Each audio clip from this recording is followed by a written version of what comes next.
Hey everybody, what is going on today? Welcome to the channel. Today we're going to talk about how to hit outside pitches more effectively and for better results here in MLB The Show 22. But first, you guys do me a favor as always and smash that like button for me. Subscribe to the channel, man. Subscribe. You guys also make sure you got those notifications on so you always know when we're live here on the channel. Most days right here at 10 a.m. Central on YouTube. And also so you know when those videos are always uploading here to the channel so you never miss out on the great content helping you out get through things the fastest and quickest possible way in the game. All right, let's go ahead and jump right to the video here. We'll hop in some custom practice so I can talk about outside pitches with you. But first, make sure to check out the sponsor on today's video and back for the second year, U4GM here with MLB The Show 22 Stubs at the cheapest possible price. Use code BIG for 5% off. The link is in the description. All right, you guys, so here we are. We've hopped into a bit of custom practice. We got Big Papi David Ortiz at the plate here against Justin Verlander. We're going to be just looking at some outside pitches.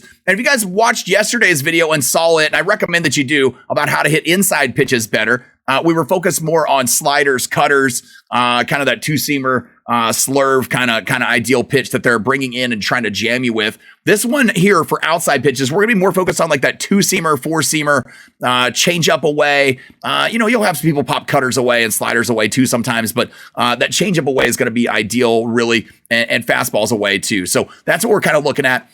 Yesterday when we talked about the inside pitches though, one thing that you wanted to focus on obviously was make sure that you're out in front of the ball. Because the ball is on the inside part of the plate, you need to get your hands out in front of the plate, the bat out in front of the plate to be able to make good contact so you're not getting jammed.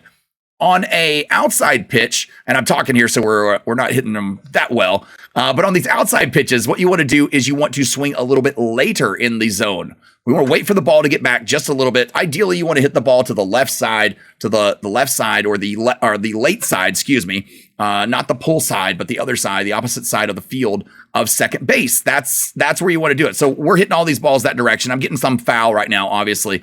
They're not all strikes either, so that doesn't help. But what you want to do when you get that pitch that way, and if you notice, I'm going to show something to you right here. There we go. That's a perfect one to show you on this home run. I'm going to actually hold down my R2 so this stays up on the screen. If we look down here in this lower left part where you actually see not the feedback where it shows the PCI, but where you see the image of the bat and the ball making contact, notice that it's in the green back a little bit further where the bat is angled that way. That means we were a little bit late. You're not out in front of it. You're catching the ball back a little later. On outside pitches that are thrown on this outer half of the zone here, on this left quadrant of the zone, or right quadrant if it's a right hitter, obviously, you want to have that bat make contact a little further back. It's going to allow it to square up, and you're going to make contact with the barrel of the bat and get better exit velo, better contact, just overall better hits, better results out of it. Where this can come in really handy is, like I was explaining yesterday about swinging late with those inside pitches. When we've got we're going to take some more cuts here real quick. Well, we've got a shift on a left-handed hitter or on a right-handed hitter, and somebody's pitching you away. We just hit that off of Justin Verlander and might have done some damage there. Okay, but yeah, you want to be able to go the other way with that pitch because it's going to be like an automatic double for you every time you do. So anytime you can use that to your advantage, that's what you want to make sure to focus on. Away pitches are going to be good if you're going the other way with them for making sure that you get the ball down in a situation where you need a ground ball to score a runner from third, as opposed to maybe popping the ball up.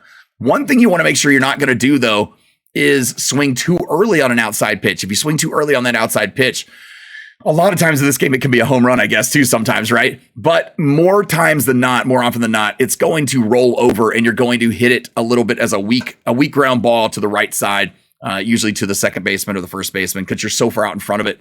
And we'll try to, I'm trying to swing at one of those real quick, and let's see if I can actually get that early on one. I don't know if I can. When I'm trying to swing that early on it, it's like really hard to do it. I was going to try. We're really early.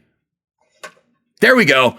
I rolled it over a little bit. It actually goes to first. I didn't get bad PCI placement on that, so it wasn't that bad. But that's the ideal hit that you want to do. You want to drive that ball into the gap, go the other way with it, swing just a little bit later. As you see more pitches and you get used to playing in the game more, you'll get used to seeing these pitches and you'll be able to time it up a little bit better so that you'll recognize off-speed pitches, fastballs coming in, and you'll be able to make the adjustment to be able to swing just a hair later. And if you find yourself where you're actually swinging a little bit late in games anyway, and I have a tendency to kind of do this myself, I swing a lot late on those outlier pitchers or the super speedy pitchers, super velocity pitchers. And what I'll do is I'll swing late on purpose just to try to go the other way with the ball. And I find I have much more exit velocity and much more power and oomph on the ball when I'm doing that and focused on that regularly throughout the game. Since I'm already late, go ahead and swing, try to hit the ball that way and make it a little bit later. But there's some good ones right there, man. Hope this video helps you guys out. Do me a favor, as always. We'll hit one more right there. It's a foul one, but that's all right. Oh, as always, and smash that like button for me. Subscribe to the channel, man. Subscribe. If you got any questions about hitting these outside pitches or how it can help you out, please ask them in the comments. I will try to work with you guys, and as always, try to answer and respond to every single one. But these are going to be tip videos, and this is what my idea of doing this is, like real baseball hitters and real tip videos are. All right, real hitters are trying to take outside pitches the other way, but trying to leave that bat barrel a little bit further back in the zone, weight back on the pitch, and get the sweet spot of the bat on the ball to be able to make good contact and get good results. So that's what I'm trying to teach you guys. We did the inside pitches one yesterday. If you hadn't checked it out, check it out. We'll be teaching you guys how to actually more situationally hit throughout the year and get high pitches, low pitches, put the ball on the ground more, put the ball in the air more, do what you want so you can work those runners around the bases and actually score them instead of leaving them stranded on the bases all the times when you're swinging for the fences and only hitting home runs. You're not always getting them, but you can get those guys in other ways. That's what I'm going to teach you guys about. So hope this video helps you out. Do me a favor. As I said, smash that like button, subscribe, and we'll catch you on the next one. Thanks, everybody. Peace.